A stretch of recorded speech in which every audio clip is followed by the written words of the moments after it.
Do we need cinnamon? Do we need more cardamom? I don't think so. It Don't tastes think like so. fall. It tastes like fall. You have a way with words, my darling. I'm going to grab another spoon because When you think about... I can just grab this little one here. Or actually, I just grabbed this little wooden fork. I am a huge fan of wooden utensils. So, When you think about carrot cake, you think about fall. You think about harvest. oh my. See? That's good. And you see how it's not too sweet because we didn't add too many dates, and it's very creamy. And it has some depth to it. And you feel, you can feel on your tongue, it's got that real nice kind of creamy consistency to it. So it's going to make the carrot cake taste really, really good. Now, we could make this sweeter if we wanted to by adding more dates, or we could add agave nectar, which is one of the best sweeteners out there. It is natural. It's really good for your body. And so, so I'll leave it up to you. Do you think we need a little agave nectar? I don't think so. Don't think so? I don't think so. No. The other thing that I think, now that I'm tasting it, that we might need just a tad bit of is just a little teeny bit of salt. Salt kind of enhances the flavor of food. And of course, my favorite salt is Himalayan crystal salt. So we're going to put just a little teeny bit. Let's say, for those people who are really into measuring, let's say 3 twists. That's about a half a teaspoon. Little goes a long way with Himalayan crystal salt. Now, it's going to shift it just a tad bit. So we're going to blend this in here. And we're going to mix this creamy mixture. Here we go.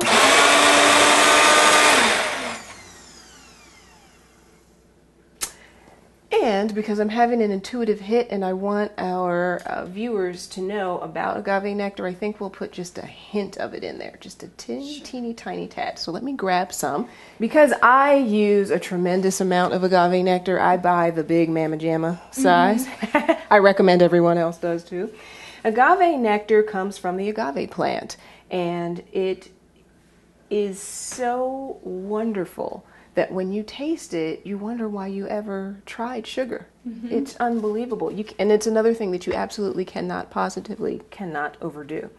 So, okay, because people need to know measurements, let's say we added about a teaspoon of agave nectar.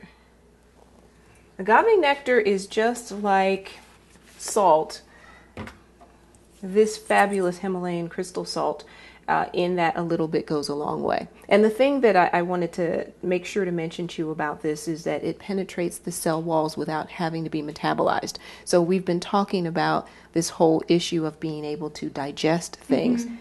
This requires no effort from the body. Phenomenal. So we're going to do that, and we'll have you taste it one more time. Okay. So why don't you rinse our spoons?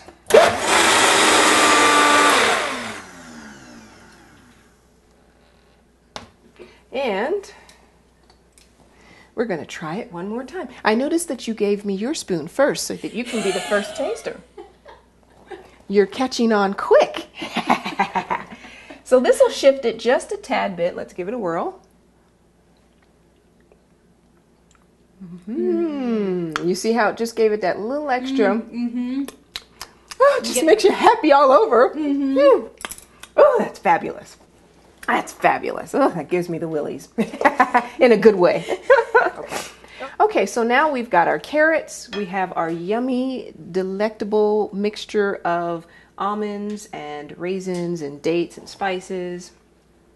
And what we're going to do now is we're going to pour it in there, and we're going to make this an incredible, yummy mix. Look at that. Isn't that gorgeous?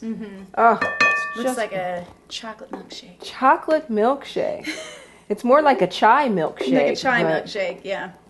But yeah, whenever I have friends over, they love this part because they get to literally lick the Vitamix, so to speak. Why are we doing raw carrot cake? What is the point? Well, the point is that if I were to take a raw carrot and stick it in the ground, it would grow, right? If I were to take a cooked carrot and stick it in the ground, it would rot. So raw foods are living foods. And the more living foods you eat, the healthier you look. A lot of women ask me, How is it that your skin looks so wonderful? What is it that you put on your skin? It's not what you put on your skin, it's what you put in your body. The more raw foods you can get into your diet, the better. So this is a delicious way to get raw foods into the diet. And so raw foods are really important for that. And depending on the body type, and that's a really kind of a loaded question, because there's some people who need to eat maybe 30 to 40% raw food. And then there are other people that could even go up to as much as maybe 70 or 80% raw foods. So it just really depends on your body type. You see people that are these hardcore raw foodists, and they kind of have that emaciated, depleted look. Those are the people that need more cooked food. I mean, it's not rocket science. Not rocket science there. So we've mixed and mixed and mixed and mixed, and I don't like to over mix, but I do like to get this nice kind of color in here. So that I feel like the carrot is really kind of nicely mixed in, dense. I kind of toss it a few times just to see, did everything get some of the spice, All right, so now we've got this nice and mixed, got this wonderful mixture, and now we're going to do the fun thing. We're going to go to making the dessert. Ha. So we need to rinse this. Oh, we want to eat every little drop out of it. Okay, let's do something that everybody who's in the kitchen does when people are not looking.